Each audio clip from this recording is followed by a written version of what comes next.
kemudian Jenderal Sudirman, bahkan Jenderal Soeharto, itu semua adalah besar dari Gua Garba atau dari rahim Muhammadiyah. Dan patut kita syukuri dan kita harus selalu mengingatkan kepada generasi muda Muhammadiyah, siswa-siswa yang ada di sekolah-sekolah Muhammadiyah, bahwa peranan Muhammadiyah di dalam kemerdekaan ini sangat besar. Tentu saja banyak yang ada yang berupaya untuk mengkerdilkan atau mengecilkan peranan Muhammadiyah ini. Kalau kita tidak imbangi dengan upaya kita untuk mengungkap sejarah peranan tokoh-tokoh Muhammadiyah, lama-kelamaan tentu saja Muhammadiyah juga akan dianggap kecil di dalam sumbangannya kemerdekaan ini. Sekarang ini saya kira sudah lebih dari 12 tokoh Muhammadiyah yang sudah diangkat menjadi pahlawan nasional. Terutama Kiai Haji Ahmad Dahlan sekaligus juga Ibu Nyai Walidah Dahlan juga adalah dua orang sosok tokoh pahlawan nasional. Bahkan lebih duluan dibanding pemberian kepahlawanan dibanding tokoh-tokoh yang lain. Bapak Ibu sekalian yang saya hormati, keterlibatan tokoh Muhammadiyah itu mulai dari perjuangan fisik, kemudian diikuti dengan perjuangan diplomasi, sampai untuk perumusan hal-hal yang berkaitan dengan kemerdekaan. Muhammadiyah terlibat dengan intens, mulai dari menjadi panitia persiapan kemerdekaan sampai kemudian Indonesia merdeka. Kita tahu bahwa dulu ketika Undang-Undang Dasar, ketika Pancasila dirumuskan, itu ada 5 kata. Ketika masih dirumuskan di dalam Piagam Jakarta, terima kasih, 7 kata. Jadi 7 kata di dalam, terima kasih dibetulkan, 7 kata dari preambul atau pembukaan Undang-Undang Dasar 45 itu yang kemudian dikurangi karena di situ ada kalimat yang dianggap nanti tidak bisa mengakomodasi karena banyak sekali agama di Indonesia selain Islam, dan kemudian ditemukanlah rumusan pengganti dari 7 kata itu, yaitu ketuhanan yang Maha Esa. Dan yang mengusulkan berdasarkan riwayat, bisa keterangan dari beberapa buku, bahwa yang mengusulkan penggantinya yaitu ketuhanan yang Maha Esa itu adalah Ki Bagus Hadi Kusumo, Ketua Umum pimpinan Muhammadiyah pada waktu itu. Sehingga dicari kesepakatan bahwa Pancasila itu sila pertamanya ketuhanan yang Maha Esa. Itu adalah sebagai pengganti dari 7 kata yang ada di dalam preambul yang dirumuskan pada waktu oleh panitia persiapan kemerdekaan kalau tidak salah. Bapak Ibu sekalian yang berbahagia, kemudian ketika pemerintah mengambil keputusan untuk berjuang melalui 2 jalur, yaitu jalur diplomasi dan jalur fisik atau jalur pertempuran, maka yang memimpin pertempuran juga kader Muhammadiyah, yaitu Jenderal Sudirman. Jenderal Sudirman itu adalah Panglima TNI, Panglima Tentara yang dipilih secara demokratis. Jadi tidak ditunjuk oleh presiden seperti sekarang ini, kemudian disahkan oleh DPR. Tetapi dia adalah melalui demokratis dipilih oleh Panglima-Panglima Kodam waktu itu. Pangkatnya baru kolonel, kemudian langsung melompat menjadi jenderal.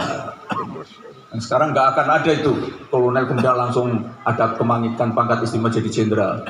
Padahal waktu itu ada salah satu sosok militer yang sudah jenderal, Urip Sumoharjo. Wah, sudah mayor jenderal Urip Sumoharjo itu. Jadi kalau seandainya di Urip Sumoharjo yang dipilih, seharusnya tinggal naik 2 tingkat aja, mayor jenderal, letnan jenderal, jenderal. Tetapi Sudirman yang kolonel langsung melesat menjadi jenderal.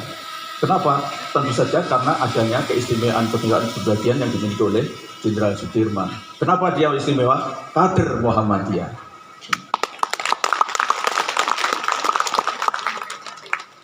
Kita tahu pada waktu itu, kemudian ketika menjelang kemerdekaan, pemerintah juga, para pejuang juga membentuk peta ya.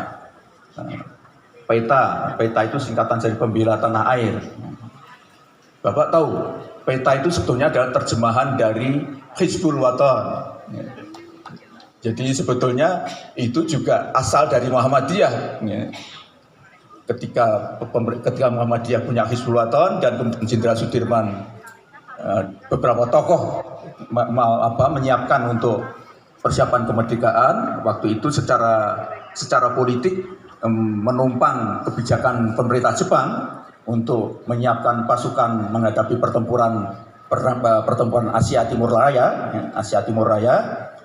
maka kemudian umat Islam disponsori oleh beberapa tokoh Islam itu mengangkat namanya Hizbul Wathan. Hizbul Wathan itu sebenarnya cuma dari Pembela Tanah Air. Jadi pasukan Pembela Tanah Air itu dulu asalnya adalah dari Hizbul Wathan. Saya kenapa sampai berani menyampaikan ini? Karena disertasi saya studi tentang itu. Jadi kalau ditelisik lebih jauh, sebetulnya Muhammadiyah punya sumbangan yang sangat besar terhadap kemerdekaan Indonesia ini.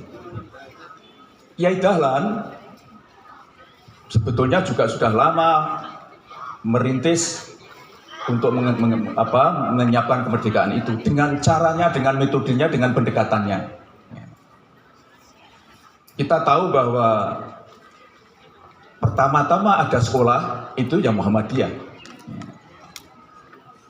Nah, Kiai Dahlan ketika membuat sekolah, bagaimana caranya? Yaitu belajar. Belajar dari siapa? Belajar kepada pemerintah kolonial. Karena itu tidak ada ceritanya Kiai Dahlan itu melawan kolonial. Tidak ada ceritanya Kiai Dahlan memimpin pemberontakan melawan Belanda. Itu kenapa? Karena strategi yang dipilih Kiai Dahlan adalah beda dengan yang dipilih oleh yang lain. Bagi Kiai Dahlan, apa yang dilakukan oleh Belanda memang jelas itu adalah suatu penjajahan. Tetapi kalau waktu itu dilawan secara langsung, secara frontal, pasti kalah. Sejarah sudah menunjukkan belum pernah ada perang melawan kolonial Belanda ini melalui pertempuran dan kemudian menang. Mulai dari peristiwa, tentu saja dengan segala hormat kita kepada pahlawan kemerdekaan kita, mulai dari Cut Nyak-Dien, Diponegoro, ya, Imam Bonjol, semua itu memang pahlawan nasional kita. Tetapi tentu saja bukan berarti kita tidak mengakui bahwa cara-cara yang seperti itu ternyata tidak menghasilkan secara maksimal. Maka Kiai Dahlan menempuh yaitu dengan cara yang lebih strategik. Dengan cara apa? Yaitu dengan melakukan pendekatan-pendekatan dan mengambil sisi positifnya walaupun sedikit untuk bekal untuk menghadapi mereka yang sekarang sedang dominan, Belanda yang sedang dominan itu. Apa yang dilakukan Kiai Dahlan? Kiai Dahlan ketika organisasi-organisasi perlawanan yang lain itu secara frontal melawan Belanda, kita lihat misalnya Budi Utomo, kemudian Taman Siswa, kemudian Syarikat Islam, itu semua melakukan perlawanan dengan Belanda frontal. Tapi yang dilakukan oleh Kiai Dahlan malah beliau mendatangi sekolah Pamongprojo di Magelang dan beliau melamar menjadi guru agama di sekolah Pamongprojo itu. Kiai Dahlan melamar dan oleh gurunya diterima oleh kepala sekolahnya, tapi dengan catatan pelajarannya tidak menjadi bagian dari intrakurikuler. Dan Kiai Dahlan tidak keberatan. Sehingga beliau secara periodik mengajar para calon-calon Pamongprojo di Magelang pelajaran agama Islam. Pertimbangannya Kiai Dahlan apa? Mereka ini walaupun orang pribumi, dia nanti kan akan mengabdi kepada masyarakat. Mayoritas masyarakatnya beragama Islam. Nah, dia berharap para Pamongprojo ini nanti sekaligus juga mengemban dakwah seperti yang diharapkan oleh Kiai Dahlan itu. Kemudian juga mendatangi sekolah-sekolah yang didirikan oleh Zending dan misionaris, sama menawarkan untuk menjadi guru agama Islam di sekolah-sekolah itu. Kenapa? Karena di sekolah misionaris dan Zending itu banyak sekali anak-anak Islam yang perlu diberi pelajaran agama Islam. dan beberapa sekolah menerima dengan tangan terbuka terhadap Kiai Dahlan itu. Bahkan ada Indo yang sangat bersimpati terhadap Kiai Dahlan, saking bagusnya beliau mengajarkan agama Islam di sekolah-sekolah itu. Bapak Ibu sekalian yang berbahagia, apa yang menjadi dasar Kiai Dahlan melakukan gerakan strategi seperti itu? Kiai Dahlan yang kita kenalkan selama ini yang paling ditekankan oleh Kiai Dahlan kan Al-Ma'un. Nah, yang kemudian melahirkan lazisme ini termasuk juga dasarnya adalah Al-Ma'un. Tapi sebetulnya ada ayat yang jadi pegangan di dalam berdakwah Kiai Dahlan itu adalah surat At-Taubah. Surat At-Taubah yang mohon maaf, yang kalau tidak salah ayatnya yang artinya janganlah kamu merasa yakin bahwa kamu akan masuk surga.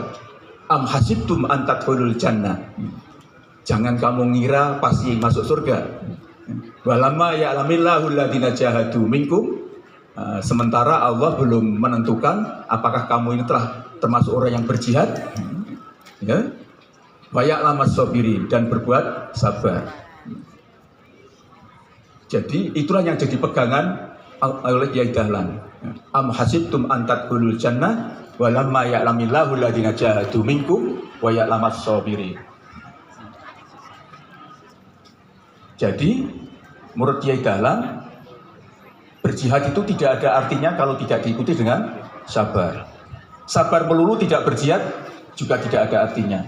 Jadi setiap jihad itu harus diikuti dengan sabar. Dan turunan ayat-ayat Al-Quran yang berkait menghubungkan antara jihad dengan sabar ini cukup banyak. Pokoknya semua perbuatan yang baik selalu ditekankan dengan diikuti dengan sabar. Surat Al-Asr ini juga salah satu ayat favoritnya Kiai Dahlan. Ya, wal asri innal insana lafi khusrin illal ladzina amanu wa amilus solihati tawassaw bil haqq wa tawassaw bis sabr. Ya. Karena itu salah satu ini juga termasuk surat favorit Kiai Dahlan, surat Al-Asr, karena tadi itu. Jadi kalau berjihad jangan lupa harus diikuti dengan kesabaran. Kalau jihad melulu